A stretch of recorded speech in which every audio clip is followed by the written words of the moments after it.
अस्सलाम वालेकुम दोस्तों, आज की वीडियो बहुत ही ज़्यादा इंपॉर्टेंट है और इसको आप एंड तक ज़रूर देखें। आप शिया हो सुन्नी हो, ये चीज़ आप थोड़ी देर के लिए बाजू रख दीजिए और वीडियो एंड तक ज़रूर देखें, क्योंकि इसके अंदर कुछ ऐसे वर्ल्ड पॉलिटिक्स के बारे में बताएंगे हम आपको जिसको आप देख के एकदम हैरान हो जाएंगे।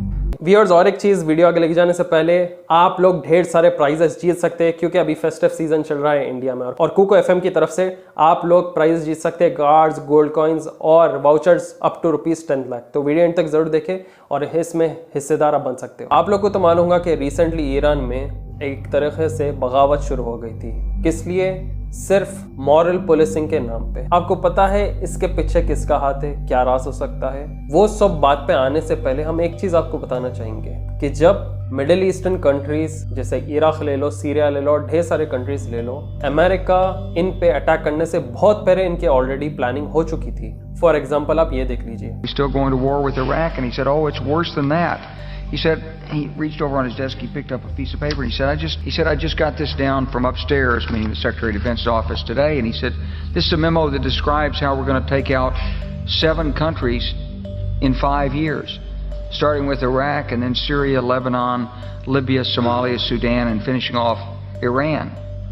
अब आप लोग देखे होंगे ये वीडियो में, ये लोग लास्ट कंट्री का नाम ले रहे हैं ईरान। इसके अंदर सऊदी अरब, दुबई, ऐसे कोई ये लोग कंट्रीज की बात नहीं कर रहे हैं। अब आप लोग यहाँ पे गौर करो, हर स्पीच में हर तरफ से ये लोग ईरान के खिलाफ रहते हैं। क्यों? क्योंकि ईरान के पास कुछ ऐसे चीजें हैं जो इसराइल पसंद नहीं करता। इसराइल जो चीज पसंद नहीं करता उस पर अमेरिका अटैक करता है। अमेरिका और इसराइल ईरान से इसलिए ज्यादा छिड़ते हैं क्योंकि इनके पास न्यूक्लियर प्लांट है और न्यूक्लियर एनर्जी ये लोग क्रिएट कर सकते हैं। इनके पास वो ताकत है, इनके पास वो न्यूक्लियर वेपन्स बनाने के स्पेशल डिवाइसेस है, साइंटिस्ट है, और ये चीज़ सख्त नफरत करता है अमेरिका और इसराइल, क्योंकि इसराइल नहीं चाहता कि उसके बाउंड्री में, उसके अतराफ नेबरिंग कंट्रीज में कोई ऐसा ताकतवर हो जिसके पास न्यूक्लियर हो। इसराइल सिर्फ उतनी पट्टी, गाजा की पट्टी को ही खुद का लैंड नहीं मारता, ये द ग्रेटर इसराइल के भी ख्वाब देखते रहता है। शायद पॉसिबल होगा या नहीं वो सिर्फ वक्त ही बताएगा, जिसमें ये लोग ईरान को भी इंक्लूड करते हैं एज देयर मेजर प्लान या पार्ट ऑफ ग्रेटर इसराइल। इनके मेन एम और ऑब्जेक्टिव्स यही है, पूरे ज़मीन को एक पर्टिकुलर खिलाफा को मल्टीपल रीजन्स, मल्टीपल कंट्रीज में डिवाइड करो, जैसे कि ऑटोमन के बाद हुआ। 19th सेंचुरी के बाद ही ये पूरे कंट्रीज देखने को मिल रहे हैं हम लोग को। फिर एक के बाद एक हर कंट्री को बर्बाद करते जाओ, जैसे इराक, सीरिया, इजिप्ट, लीबिया, हर जगह बर्बादी लाके फिर खुद के पपेट्स बैठाओ और उनके ऑयल फील्ड्स भी एक्सप्लॉइट करो। तो आज हमारी मेन बात क्या है? हमारी मेन बात ये है कि ये मिडिल ईस्टर्न कंट्रीज को नहीं मारा है। आज की असल अहम बात ये है कि ये लोग ईरान को टारगेट कर रहे हैं, ईरान को मारना चाह रहे हैं, मगर ये लोग ईरान को मार नहीं सकते क्योंकि एक पैक्ट बना हुआ है, एक एग्रीमेंट बना हुआ है ईरान के साथ कि अगर ईरान पे कोई हमला किया तो रशिया, चाइना भी उनके साथ उतर जाता। तो ये लोग जब डायरेक्टली अटैक नहीं कर पा रहे हैं तो ये लोग युद्ध को यूज कर रहे हैं। फेमिनिज्म के नाम पे ये लोग गवर्नमेंट को गिराना चाह रहे हैं, एक रेवोल्यूशन लाना चाह रहे हैं। आप लोग को तो पता होगा कि इजिप्ट में जब रेवोल्यूशन आया था, वो फेक क्राइटेरिया जो ये लोग मोहम्मद मोर्सी के अगेंस्ट क्रिएट किए थे, वो सिर्फ फेसबुक से हुआ था। विकीलीक्स ने ये एक्सपोज किया था। और दूसरी चीज आप लोग को बता दे, हिजाब के नाम पे ये लोग ईरानी गवर्नमेंट के एकदम खिलाफ पूरा मीडिया खेल रहा है। विकीलीक्स का फाउंडर जुलियन ये भी बताया था उसके 2010 के रिपोर्ट्स में कि CIA उसका दूसरा गेम अफगानिस्तान में फेमिनिज्म के नाम पे खेलेगा, गर्ल्स एजुकेशन के नाम पे खेलेगा। और आप लोग को एक चीज बोल दूं, ये फेमिनिज्म आपको चंद साल से देख रहे होंगे, क्योंकि ये लोग ऐसा पोर्ट्रे करते थे कि अफगानिस्तान तालिबान या जो भी वहां के रूलर्स है वो एंटी वुमेन है, मतलब औरतों के पढ़ाई लिखाई के एकदम खिलाफ है, जो कि हक बात नहीं है। क्योंकि आप लोग को तो मालूम है कि अफगानिस्तान में अब तालिबान रूल करने के बाद कई सारे हमारे इंडियन व्लॉगर्स, इंडियन ट्रैवलर्स वहां पे जा रहे हैं, व्लॉग वगैरह फिल्मा के दाख रहे हैं, और चाहे तो आप यूट्यूब पे भी देख सकते हैं। ये फेमिनिज्म आखिर आया कहाँ से? जब इक्वालिटी की बात चलती है, मेन वुमेन 50-50% एग्जैक्ट माना जाता है,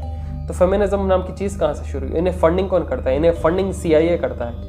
अगर आप लोग को मेरी बात झूठी दिख रही है तो विकीलीक्स का आप लोग डॉक्यूमेंट देख लो, जिधर इन लोगों ने ये भी रिवील किया था कि ग्लोरिया स्टेनम, जो कि एक बहुत बड़ी पायनियर है फेमिनिज्म सोसाइटी की, उसे CIA के थ्रू फंड किया गया था, वो भी 1950s 1960s में। नियरली 50-60 ईयर्स पहले फंडिंग ऑलरेडी कर चुके थे ये लोग, क्योंकि इन लोग को पता है कि फ्यूचर में इनको क्या चीज करना है। जो आजकल आप लोग कार्टून्स, बुक्स, एजुकेशन में LGBTQ का ये ब्रेन वॉशिंग देख रहे हैं, ये आप पे भी कुछ भी नहीं होने वाला, ये आपकी औलाद के औलाद पे ज्यादा इफेक्ट पड़ने वाला वाला है, क्योंकि आप लोग को तो इल्म है, आप लोग ये चीज से हट जाएंगे, मगर आपके जनरेशन आफ्टर जनरेशन पे इसका ये लोग इफेक्ट रखना चाह रहे हैं। बहुत आहिस्ता से, धीरे से, आराम से काम करते हैं लोग, नियरली 200 ईयर्स की प्लानिंग में। अब हम आते हैं ईरान में रेवोल्यूशन क्या आएगा या नहीं आएगा। अगर गवर्नमेंट को पलटाने की बात आई तो ये लोग यूथ और फेमिनिज्म वाला क्राइटेरिया यूज करके कैसा गेम खेल सकते। आप लोग को तो अभी रिसेंट इंसिडेंट मालूम होगा महसा अमीनी के बारे में, जिधर उसे ईरान की मॉरल पुलिस ने पकड़ा और कहा कि उसके हिजाब और क्लोथिंग रिलीजियस क्राइटेरिया और कंट्री के क्राइटेरिया के खिलाफ है। इसे रिलीजियस पुलिस पकड़ती है, लेके जाती है, स्टेशन में रहती है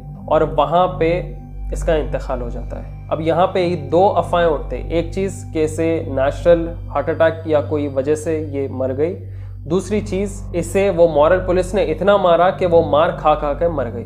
अब जो लोग आके रोड पे प्रोटेस्ट कर रहे हैं उन लोग का ये बिलीव है कि ये रूमर पे ये लोगों ने मान लिया कि उसे इतना मॉरल पुलिस ने मारा, मॉरल पुलिसिंग के नाम पे, कि वो मर गई। मगर हकीकत ये है कि गवर्नमेंट को जब पता चला कि गवर्नमेंट के खिलाफ कई युद्ध आके उतर गया है तो ये लोग सीसीटीवी रिलीज कर देते हैं और सीसीटीवी में क्लियर बताया जाता है कि महसा अमीनी को कैसे हार्ट अटैक आया और उसे कोई भी फिजिकली मारा नहीं उस पुलिस स्टेशन में। और वो जो स्टेशन में थी वो एक्चुअली पुलिस स्टेशन या मॉरल पुलिस वाला स्टेशन नहीं था, वो एक्चुअली री एजुकेशन सेंटर था। फॉर एग्जाम्पल, आप गलत ड्राइव कर एक्सीडेंट हो गया तो यहाँ की पुलिस आपको पुलिस स्टेशन नहीं लेके जाती, ये लोग आप लोग को काउंसलिंग सेंटर्स लेके जाते हैं, जिधर ये लोग टीवी वगैरह पे एजुकेट करते, बताते कि देखो सही से गाड़ी नहीं चलाए, कुछ भी नहीं करे तो आपके लिए कैसा नुकसान दे। तो इसे री एजुकेशन सेंटर में लेके गए थे, ना ही पुलिस स्टेशन में। मगर अफवाह इतनी बढ़ गई कि इसे मारा गया बोलते गए तो लोग, कई सारा यूथ रोड पर आ गया। यहाँ पे ये लोगों ने हिजाब जलाना शुरू कर दिया। हिजाब जलाते हुए ये लोगों ने लाइफ, विमेन, फ्रीडम जैसे नारे उठाए, डेड टू डिक्टेटर चिल्लाए, सुप्रीम लीडर चिल्लाए और अपने हिजाब यहाँ पर ये लोग जलाना शुरू कर दिए। अब महसा को मारा गया या उसका नेचुरली डेथ हुई, इसकी पहली अफवाह, इसकी पहली ट्वीट किसने किया?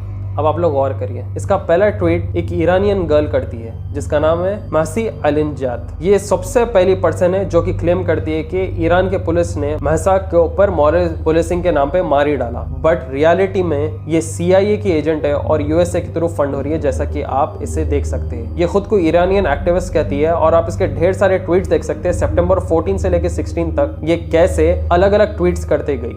दूसरे, ये लिखती है कि मॉरल पुलिस ने इसे मारा, फिर अपने स्टेटमेंट बार बार बदलते रहती है और यहाँ पे इसकी आइडेंटिटी रिवील हो चुकी है कि ये किसके साथ ठहर के फोटो ले रही है, किससे फंड हो रही है, क्योंकि आप लोग को बस आग लगाने के लिए एक छोटी सी चिंगारी चाहिए। ये इजिप्ट में जैसा रेवोल्यूशन लाए वैसी सेम तरीके से ये लोग ईरान में लाना चाह रहे थे। ये लोग वेस्टर्न मीडिया वाले इन्फ्लुएंसर्स को चुने, बड़े बड़े मॉडल्स को चुने, आर्टिस्ट को चुने, वो लोग हैशटैग ट्रेंडिंग करना शुरू कर दिए, फ्रीडम, ईरानियन गवर्नमेंट ऐसी है वैसी है। यहाँ का ईरान का यूथ और दूसरे जगह का यूथ वो आर्टिस्ट के फॉलोअर्स बन के वो लोग क्या करें, वो लोग भी गवर्नमेंट के खिलाफ बोलना शुरू करें। यहाँ पे CIA का और इसराइल का काम आसानी से होना शुरू हो गया। क्यों बोले तो वो लोग डायरेक्ट अटैक नहीं कर सकते, वहीं ऐसी चीज रेवोल्यूशन ला दो कि वो टूट जाए। तुर्की को भी ये लोग गिराना चाह रहे थे मिलिट्री कूप के अगेंस्ट, मगर मिलिट्री कूप क्यों फेल हो गया तुर्की में? क्योंकि वहां की आवाम साथ दी।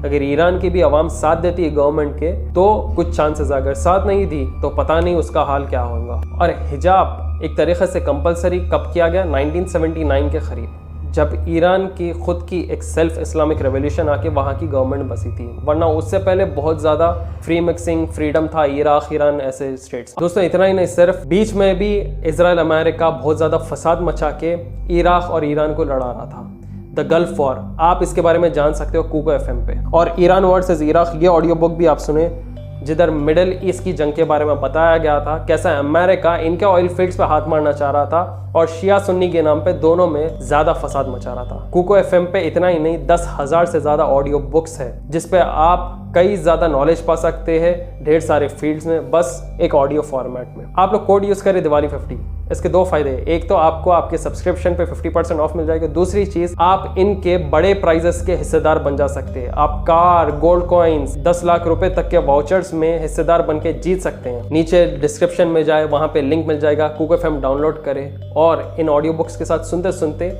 एक पार्टिसिपेंट भी बन जाए आप लोग। अब इंडियन मीडिया भी इसके अंदर जम कर लेते हैं, जैसे ही 2 रुपए वाले ट्विटर अकाउंट से, इनके भी 2 कौड़ी के ये मीडिया हाउसेस क्या करते हैं, ये लोग एंकर्स चिल्लाते, देखो ईरान में कैसा जुल्म हो रहा है औरतों के ऊपर।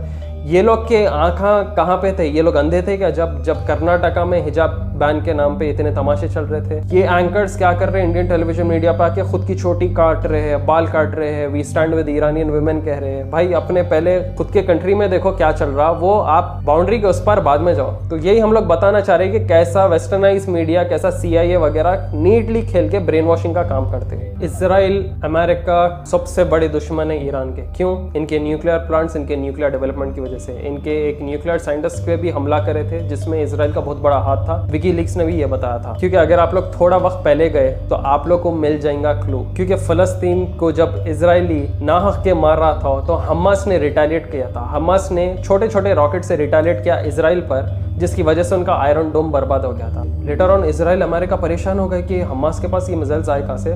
तो उन्हें ये मिलता है कि ईरान ने हमास को वो रॉकेट सप्लाई किए थे। तो यहाँ पे इजराइल और गुस्से में आता है कि ईरान उतनी दूर रह के हमास को सपोर्ट कर रहा हमारे खिलाफ मारने के लिए। देखिए मसला हमारे पास अकीदे का है, ठीक है, शिया सुन्नी बहुत सारे हमारे पास सेक्स बन चुके हैं, मगर एंड ऑफ द डे सबको मोहब्बत रहती है अल्लाह सुब्हानहू तआला से, रसूल सल्लल्लाहु अलैहि वसल्लम से। ये चीज़ को कोई इनकार नहीं करते। वैसी मस्जिद अल अक्सा हो, मक्का हो, मदीना हो, सब ये होली साइड से मोहब्बत करते हैं। यहाँ पे न्यूक्लियर फैसिलिटी के अगेंस्ट ब्लास्ट हुए इजराइल की तरफ से, और यहाँ पे ईरानियन अटैक्स हुए थे इजराइल के पास, जो कि आपको फ्लैश पॉइंट्स में दिखाया जा रहा है। जो बिडेन जाके जेरूसलम में इजरायली ऑफिशियल से भी मिलता है। ये लोग एक एग्रीमेंट भी साइन कर लेते हैं जिधर ये लोग ईरान के न्यूक्लियर वेपन्स के अगेंस्ट एक जंग लड़ने वाले हैं। तो अब जैसा पूरी दुनिया मिलके इराक, सीरिया, लीबिया को मारी थी, ये लोग सेम चीज ईरान में करना चाह रहे हैं। मगर क्यों नहीं कर सकते? क्योंकि रशिया चाइना तो साथ है। अब यूक्रेन की रशिया चुटकी में इतनी बुरी फोड़ दिया कि कोई कुछ कर नहीं सके। अमेरिका वगैरह सब चिल्ला लिए, नाटो वगैरह फोर्सेस कुछ नहीं उखाड़ लिए। क्योंकि आप लोग को तो मालूम होगा कि अगर रशिया को कोई छेड़े तो वो एकदम पागल किस्म का उड़ाना शुरू कर देता। और लेटेस्ट भी एलॉन मस्क का अगर आप लोग ट्वीट देखें तो वो खुद बोला कि रशिया के पास इतना न्यूक्लियर पावर है कि वो 30 मिनट में आपको मैप पे से ही वाइप आउट कर दे सकता। तो ये एक समझने की बात है, जब हथियार से काम नहीं होता तो पैसों से होता। पैसों के थ्रू ये लोग मारना चाहते। पैसों से नहीं हुआ तो युद्ध, रेवोल्यूशन, फेमिनिज्म, हिजाब, ये वगैरह सर्टेन चीज़ें यूज करके ये लोग आपकी कंट्री में रेवोल्यूशन लाके तोड़ना चाहते हैं। एक मशहूर स्टेटमेंट में सलाउद्दीन अय्यूबी रहमतुल्लाह अलैह का भी कि if you want to bring down a nation, make adultery, जिना, कुछ वाहिया चीज़ें आम कर दे यूथ में, जिसकी वजह से वो नेशन ही तबाह होकर नीचे आ जाना। मतलब आपको बर्बाद नहीं कर सकते तो आपके जनरेशन या उसके बाद के जनरेशन को बर्बाद कर दो, जिसकी वजह से इनको आसानी हो जाती है खोखला करने में और आपको ख़त्म करने में। तो दोस्तों देखो, असल रियलिटी हिजाब वगैरह को लेके नहीं है। एक ऐसी कंट्री औरतों के राइट्स के बारे में बात करना चाह रही है जिनके पास रेप ज़्यादा होते हैं, ऐसे ऐसे चीज़ें होते हैं जो कि कहीं दुनिया में नहीं होते।